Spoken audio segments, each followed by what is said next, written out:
Hello everyone, my name is Chris in Canada. I thought tonight I would make my second attempt at a YouTube video just explaining some office REITs because there are people that use YouTube that don't use other mediums, so I was surprised that people were interested in my last video, which was about TNT REIT, very scarcely followed REIT, also an office REIT. And I do also like other office REITs in TNT, and Dream Office is one that I think is a significant opportunity, and in my view it's probably one of the best opportunities in the REIT space right now for anybody that's willing to go into the office REITs. Dream Office is trading at just about $10 today. You know, you go back last year, just over a year ago, you were at $30. You go back a couple years ago, you were at $36. Price drives narrative, and you know, it's a very high quality REIT, and they do business in Toronto mainly, but they do have properties also remaining in Western Canada. So Dream Office still has a very good occupancy. I would say it wasn't hit like you would think it would be hit if you read the headlines. They have you know, 5.1 million square feet overall, with 3.5 million of that right in downtown Toronto area. So that's around the CN Tower, Adelaide, Bay Street. That is probably some of the most valuable land in Canada. And, you know, for a REIT like this to be trading at only low 200s per square foot, 340 if you strip out the rest of the non-core Toronto assets, it's absolutely preposterous, I think, as a valuation. There's just no example of a valuation where those buildings would be sold on a private market transaction. So, you know, it's a very good opportunity. You can see that Toronto is very, very much an attractive city for all the immigrants that come to Canada. 30% of new immigrants are settling in Toronto. And of course, that's Canada's financial district. It's the place that most people want a footprint, right to downtown Toronto. You know, it's interesting that until COVID started, Class A occupancy rates in Toronto, you were down to a 2% vacancy in downtown Toronto. Now you're up to what, 15, 16%. It's just from COVID, where you have the businesses shut down and then you had incremental supply come on the market during the same time. So it was a double whammy. I'm not a believer that COVID changed anything. I mean, the work from home was always something that was coming with the remote work, and that's just the modern times with the internet, right? It's not much different to me than, you know, the big box stores that took out downtown. There's always going to be a transformation of real estate, and you know, we saw that in other asset classes. Internet was good for industrial assets. Now you're just seeing a more modernized office environment. But in any case, a Dream Office's value is so, implied value is so low right now that even if they were turned into jungle gyms and golf stimulators, their buildings have significant value. We've seen transactions in Toronto area go for even $200 per square foot just for land. In Midtown Ottawa this year, I've seen conversion plays go for $160 per square foot. So Dream Office has prime land and very good buildings, right, you know, in the most valuable part of Toronto, and it's just not going to be worth as little as the implied value today. So here you can see that Dream does have an explanation of where they have their offices in Toronto. So, you know, you're split between downtown and you have a little bit in the suburbs. They have a very good map here that shows where their main properties are located, and anybody that knows Canada, anybody that knows Toronto, you know where Bay Street is. That's the heart of it all. That's the stock market. That's the CN Tower. That's the financial heartland of Canada, one of the biggest centers in North America. So downtown Toronto still has maintained a very high occupancy rate compared to their other assets in Western Canada. So you're at 88.6%. They think that they can get that up to 90. In their last conference call, the team noted, as other REITs also, like Allied, have noted, that touring activity had been returned to pre-COVID levels. So touring activity is a very good forward-looking indicator that implies that there's interest in leasing. They have cited that the biggest challenge now is actually not work from home, but recession fears with their clients or prospective clients. Michael Cooper has stated that Dream has had to be more aggressive and go to search for clients rather than them search for him. He thinks that within 3 years, things will be back to normal. That was what he noted on our last conference call. So things have stabilized in a worst case scenario, and I think there's optimism that things have been getting better. So here you got a little list of things to look at here, just their buildings. It's some oddball buildings, and they have been selling their less desirable buildings outside of their core part of downtown Toronto. And, they do that gradually. They're not in a hurry to sell. They're not looking to fire sell. They're not desperate for cash. So they're waiting for till they find a buyer that's willing to pay IFRS values. And they've been pretty clear about that. If there are buyers out there that are willing to pay the right price, they're willing to sell the assets that are non-core to the REIT. Dream Office has significant investment from insiders. Michael Cooper owns a significant stake, and he was buying at much higher prices up to just over a year ago. So he hasn't been buying lately, but he owns so much that I wouldn't have any concerns about insider alignment with it, the other than potential that they would try to take it private at some point. But again, that's not a threat for anybody that's a prospective shareholder today. That would be something that a long that's underwater would be more concerned about. But so much insider ownership with Dream through Michael Cooper and also Dream Asset Management that I have very, very good vibes when it comes to alignment. Dream has, you hear these stories on the news and Twitter and rumors, and that there's offices that just will never be able to be refinanced and stranded assets basically. But Dream has been continuing to been able to refinance their mortgages at very good rates, and they've been getting rock bottom rates, as other REITs in Canada have been too, like T&T Office REIT. Same situation. They just got high fives and low 6% this year for refinancings. So my understanding is there is no challenge refinancing in Canada for office REITs, at least the public ones. But the challenge would be more when it comes to access to capital. If you have to issue a set of debentures, those might have to be at a higher coupon rate, or bonds, things like that, depending on senior, junior, encumbered, unencumbered. There's different types of debt, but the basic bank debt with when you encumber it to an asset is going to be very good rates. And Dream has also been a bit ahead of the curve when it comes to ESG certifications. Dream has been able to get some credits from the government for making their buildings greener. It's something that's really apparently catching fire in the business market with clients who want to have these green certification like BOMA Best and things like that. So Dream has been, on the momentum front. They have had pretty good releasing, and they've been able to secure over 100% of their expirations year to date. As you can see here, they've been at 112% of their natural expirations for 2023. And they've been making significant gains on new leasing, very good leasing spreads. They have had to give some more tenant inducements, like sometimes they might have to give some free rent away or spend more than they would like to on renovations, but for now they're doing what they had to do to get the job done, and then at the end of the day they typically charge premium rents. So one thing people should know is like Dream's market cap is quite small, but you look and they own 4.7% in Dream Industrial REIT. So they said here that it's worth 174. So I did the math yesterday. It's actually gone up to 180 million. And Dream's market cap is about 330 million.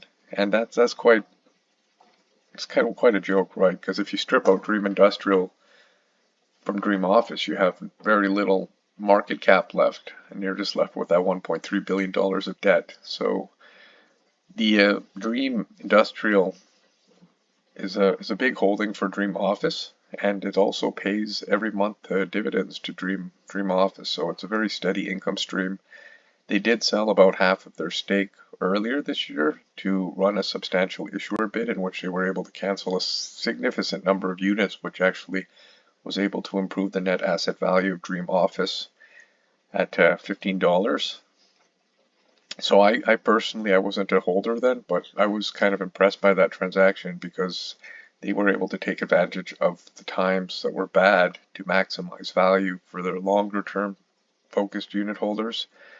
And, even though the REIT has sold off since then for, whatever reasons, low liquidity, tax loss selling, negativity, everything else that you can think of, the longer term play, I think, that for the trajectory of Dream Office is going to benefit off that cancellation of all those units from the substantial issuer bid with the proceeds of Dream Industrial.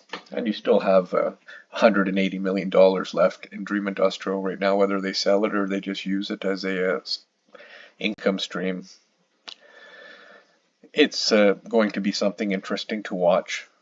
And, in addition to that Dream Industrial ownership, Michael Cooper has mentioned that they do also have 3.3 million square feet of residential density, and they carry that at $80 per square foot.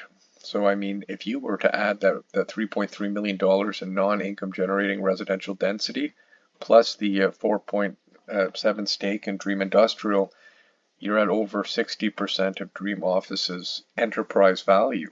So the buildings, they're saying they're basically worthless almost. It's just unfathomable that an opportunity like this exists, or I'm stupid. In any case, I took a position. Dream Office's tenants are typically very high quality tenants. Obviously, you would expect that in downtown Toronto, where the rent is astronomical. You do have a good mix of government tenants and just typically higher end tenants.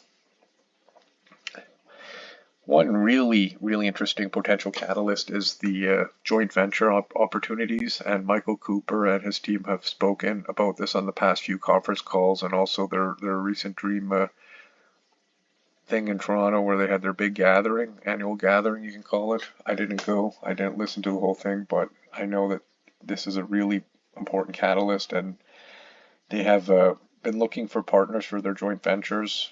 The city of Toronto has been very favorable to the requests, and you can see that they've got it rezoned, these massive office towers where they're going to extend residential development. And as you can read in the news every day, that there is a pricing for housing, and any kind of incentives that can be thrown at developers right now, I think you're going to start to see an uptick in those opportunities. And Dream Office with 3.3 million square feet of residential zoning, that's going to be massive. And I think that they said just two calls ago that their Eglinton Avenue joint venture project could add up to $2 net asset value per unit. So that's a substantial hidden opportunity. It's one that people are just not looking at because, you read about it every news, you see it's a political issue. Trudeau's probably toast, but Poilievre, he's campaigning on that thought that housing is too expensive, and he's going to do it.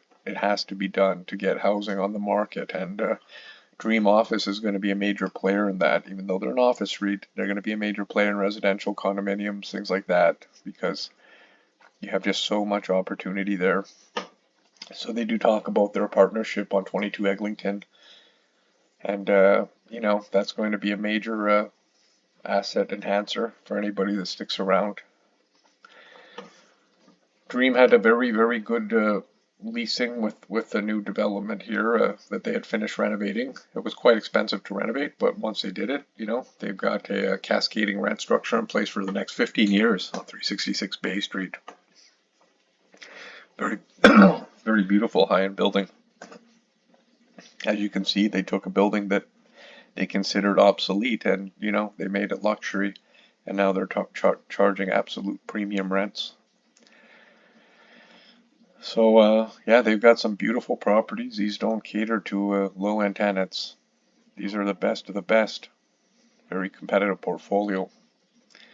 You can see that, they got sustainability-linked loans that have helped them get better rates, better tax credits, things like that.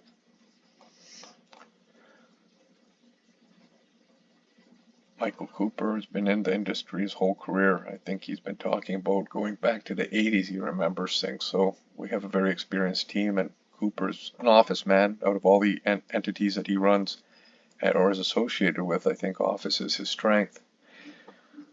But, one thing I just really want to focus on here for anybody that's looking for a catalyst for Dream Office is the value. Now, I did these numbers the other day. I got $340 per square foot overall if you factor in only their downtown Toronto portion, and that's stripping out the non-downtown and non-Toronto assets.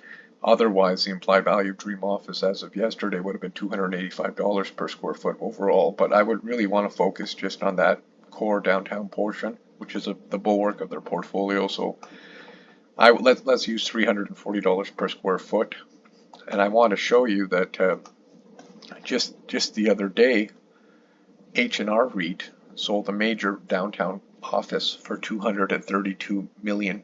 That was an implied value of $485 per square foot. Now, Dream Office, like I just told you, has those properties right in downtown Toronto that we're trading at $340 per square foot implied value for downtown Toronto. So H&R sold it at $485. If I use even $450 for Dream, I'm getting an extra $10 per unit on average if I were to calculate it at $450 instead of $340. I still think $450 will prove to be low when the rates come down and sentiment picks up in the commercial real estate market. We know there's a lot of money on the sidelines right now from a transaction freeze because nobody wants to be a buyer at the top and nobody wants to be a seller at the bottom.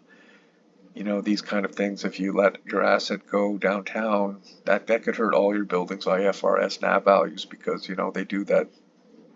Those values, your book values has to consider the recent transactions in the neighborhood. And, you water down one asset to, even though you might want to sell it for a bit of a discount, it's going to hurt your overall NAV.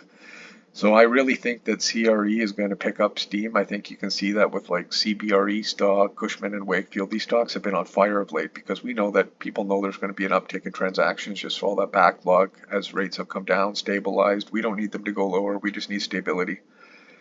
So this H&R transaction to me is very notable for Dream. And, if we go back even earlier to Q1, they sold 720 Bay Street in January, and I'll admit I got a little excited. At the time, I thought we were going to see more catalysts. So the buyer to that was Alexander REIT in the U.S. The value for that was around $580-ish per square foot. So again, the implied value of the rest of Dream Office portfolio right now is $340 for downtown. So just use that transaction and use the H&R transaction that happened last week. And I really think that, you don't have to be a genius to see that there's an opportunity there. And, there's other opportunities like we just discussed with the rezoning. And I didn't even factor that into my analysis when I get to the square footage of $340. That is kind of yet to be seen how they're going to maximize that value. But they did sound like they're getting closer to crystallizing some value there on their Q3 call. And I would suggest to anybody to review the transcripts. This is a really interesting site too. I would suggest to people that are interested in office REITs, particularly in Toronto. And you can see the link here is called the Occupancy Index for Downtown Toronto. Every month they use cell phone data to publish the occupancy. They compare it to the pre-COVID rate. So basically we've been in a steady uptrend every month over month over month. I think here you might have had a short plateau here, just perhaps from holidays. Peak days almost 70% again, worst days 33%. And my understanding, even from people I know that have relatives that work for government, that they're calling their workers back next year. That's even the telemarketer kind of office jobs in the government. So this work from home is just blowing up right now. That's my view from the research I've done. And even WeWork and Facebook, Amazon, they're all going to call their employees back. It's in the news. You can read about it. You can Google. It's not my opinion. Till COVID, 2% occupancy in Toronto, almost nothing. It was the best market in North America. Now you want me to think that it's obsolete because of work from home. That's just not true. So this is a very interesting site, and I would suggest, take a look at it. It's very useful. And another site I really like is from the Toronto Real Estate Board, and you can go to this website TRREB, and you can look at the office statistics or other asset classes, industrial, whatever else, and they publish the actual markets sales for the sales that at least we know. It tells you the area that they were sold in Toronto and the GTA area, and you can look at the square foot and also see the leasing rates that were done. Now, not every transaction is published, so you can't be certain, but it's a very useful site, and I can't find any examples anywhere close to Dream Office's implied valuation going back the past 8 quarters. I've looked hard. So the last thing I would suggest, take a look again at their chart here. You can see that, compare it to other REITs in the space. Compare it, just on the volumetric scale, you can see that there is some big buyers here, and it's a very low liquid stock. So if you want to get in, you have to get in when there's a sell-off, because this stock is going to be very sensitive to inflows when the situation reverses. And Dream Office has been left for the dead. I think we're coming off a bottom here. Nothing has changed since it was a $31 stock last year. The narrative has gotten worse, but I think that narrative is slowly dissipating. I think that people are seeing the work from home is not the Grim Reaper that people thought it was, and it's just not catching on with employers. There's always going to be a place for remote work. That has nothing to do with COVID. It's part of the new world, right? And as I mentioned to you earlier, that Dream Office had completed a substantial issuer bid. So when we look at this, Dream Office is down to 32.6 million shares. Prior to the substantial issuer bid, you were at 45.1 million shares. And prior to the substantial issuer bid, Dream Office was actually one of the more active buyback companies, or REITs I should say, not company. So you started out with 2021 at 50.4 million shares. You're down to 32 million. People laugh at Dream Office net asset value. I think they have it published currently at like $36. You're trading at $9.85. Nobody believes it's real, but once you start seeing the transactions roll, and you're going to see that there's going to be more respect given to the NAV. I don't think 36 is likely attainable in the near term, but I think that I'd be very comfortable using mid-20s for Dream Office, even in today's atmosphere with peak negativity. But I'll tell you, I don't think Michael Cooper's interested in selling at this price, and I think that's why you've seen these low share prices. These guys have been through the trenches before. They're very used of downturns in real estate, commercial real estate. It's very cyclical. You're coming off a build cycle. Builds are coming to a standstill now. So the smart money like Michael Cooper, they know what's coming. They know to be patient. Don't sell at lows, and the market will recover. And in any case, even if office was obsolete, I firmly believe that these buildings and these locations, Bay Street, Adelaide, King Street, West, Bloor Street, these streets are very, very valuable in any case, and they could be used for other purposes. They could be sold to single tenant kind of users, universities, hospitals, these kind of places. There's just so much use for them, but Michael Cooper's not going to sell them even for 400 square foot with an implied value of 340. That's just too low for him. I wouldn't even be surprised if he's not willing to sell below 500. And I do believe there's going to be money on the, like I said, there's money on the sidelines waiting. And I do expect we're going to see a big uptick in transactions in the commercial real estate market in Canada as rates come down and stabilize, and some buyers are going to try to be ahead of others. My personal target on Dream is closer to I would say $18 to $22 for next year. I'm in with a $10 average, so I'm much more. I think I'm in better shape than many Dream longs, but there's no guarantee I'm going to sell if it goes to $18. That would be a significant gain for me, and that's using very, very low numbers on a square foot basis. I'm not looking at it on EV to EBITDA kind of multiple right now. It's such an out of favor asset class, as I'm looking more on a liquidation basis, and we'll go from there. But Dream just has so much potential with their land and their redevelopments that they're potentially going to put into play next year. So this is one of the most interesting REITs to me. It's not my biggest position at all, but I do have a decent position in it, 5% or so of my portfolio. So I'm really excited for the future of Dream Office, and out of all the Dream entities, it's the only one that I have a position in, and I'll probably increase it. But for now, that's all I have for you, and thank you for listening. We'll love your feedback on Dream Office and what you think about it. Have a great night.